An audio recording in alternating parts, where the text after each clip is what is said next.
Dalam surah An-Nisa ayat 82, Al-Quran berkata, "Maka apakah mereka tidak memperhatikan Al-Quran?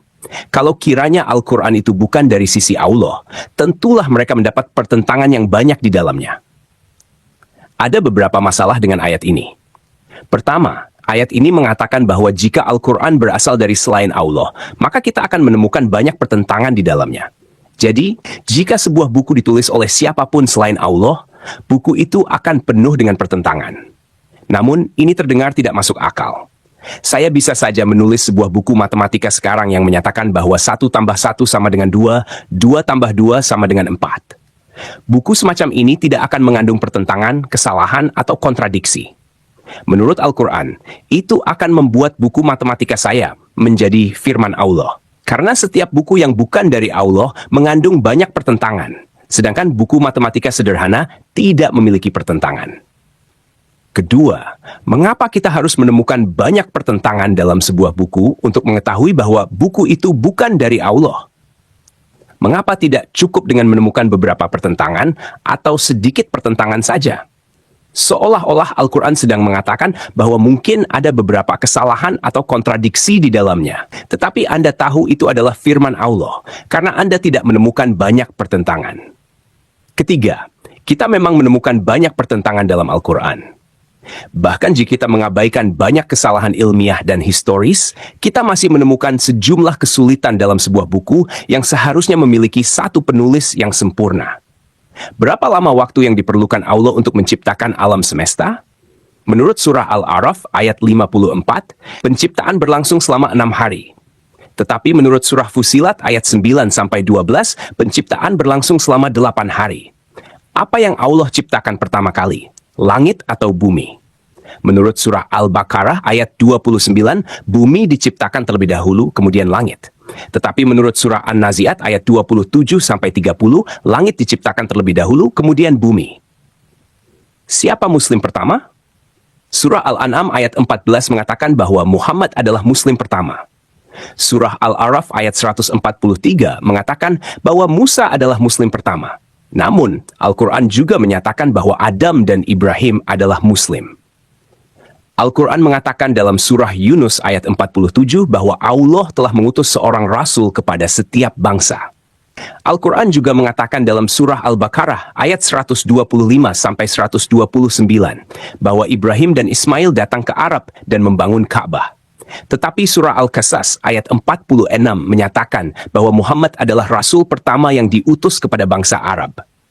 Menurut surah An-Nisa ayat 48, menyekutukan Allah adalah dosa yang tidak terampuni. Namun, dalam surah yang sama, ayat 153, Allah memaafkan orang-orang yang menyekutukannya.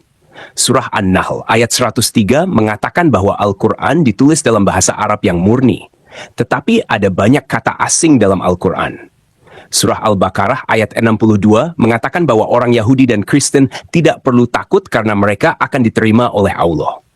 Tetapi surah Ali Imran ayat 85 mengatakan bahwa satu-satunya agama yang diterima Allah adalah Islam. Manusia diciptakan dari apa?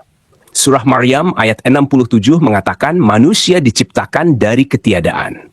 Surah Al-Alaq ayat 2 mengatakan manusia diciptakan dari segumpal darah. Surah Al-Anbiya ayat 30 mengatakan manusia diciptakan dari air. Surah An-Nahl ayat 4 mengatakan manusia diciptakan dari sperma. Surah Al-Hijr ayat 26 mengatakan manusia diciptakan dari tanah liat dan lumpur. Surah Ali Imran ayat 59 mengatakan manusia diciptakan dari debu. Surah Hud ayat 61 mengatakan manusia diciptakan dari tanah. Apakah syafaat akan memungkinkan pada hari penghakiman? Menurut surah Taha ayat 109, surah Saba ayat 23, dan surah Az-Zukhruf ayat 86 ya. Tetapi menurut surah Al-Baqarah ayat 123, surah Al-An'am ayat 51, dan surah Al-Infitar ayat 19, tidak. Apa yang terjadi pada Firaun ketika dia mengejar Bani Israel? Surah Yunus ayat 92 mengatakan bahwa Allah menyelamatkannya. Surah Al-Isra ayat 103 mengatakan bahwa dia tenggelam. Dan tentu saja ada banyak ayat yang dihapus dalam Al-Quran. Ayat-ayat yang diturunkan kepada Muhammad tetapi kemudian dibatalkan oleh ayat lain. Surah Al-Baqarah ayat 256 mengatakan bahwa tidak ada paksaan dalam agama. Surah At-Taubah ayat 29 mengatakan untuk memerangi orang-orang yang tidak beriman kepada Allah. Menurut surah An-Nisa ayat 43, Muslim diperbolehkan minum alkohol selama mereka tidak mabuk saat syalat. Tetapi menurut surah Al-Maidah ayat 90, Muslim tidak diperbolehkan minum alkohol sama sekali. Surah An-Nisa ayat 15 mengatakan bahwa hukuman untuk dosa seksual adalah tahanan rumah. Surah An-Nur ayat 2 mengatakan bahwa hukuman untuk dosa seksual adalah 100 cambukan. Kita bisa terus memberikan contoh Al-Quran yang mengatakan satu hal di satu tempat dan hal yang sangat berbeda di tempat lain. Tetapi, pikirkan ini sejenak. Muslim percaya bahwa Al-Quran adalah tablet sempurna di surga. Dalam tablet sempurna itu, ada 3 klaim berikut. 1. Hukuman untuk dosa seksual adalah tahanan rumah.